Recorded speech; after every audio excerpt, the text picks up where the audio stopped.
во-первых, хотел бы поблагодарить, поприветствовать и поблагодарить за теплый прием, что приняли вот такое решение поиграть и еще раз как бы потренироваться или как бы провести такую контрольную игру. За это спасибо. Все-таки она будет у нас контрольна перед основной игрой 14 числа в Мьянме.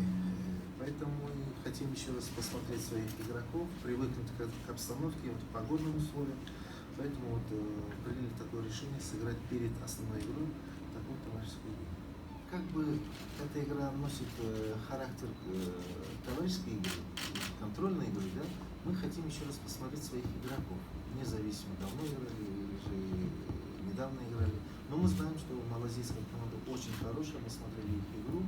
Поэтому мы хотим, ожидаем, что завтра будет интересная игра. В силу того, что в силу своей работы я часто бываю в Малайзии.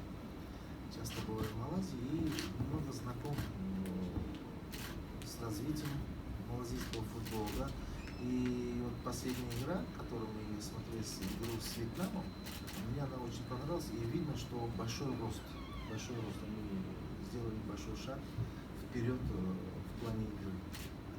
Намного стало лучше. То, что я увидел, это увидел вот так. Атака, она очень хорошая, подвижная атака, мобильная команда.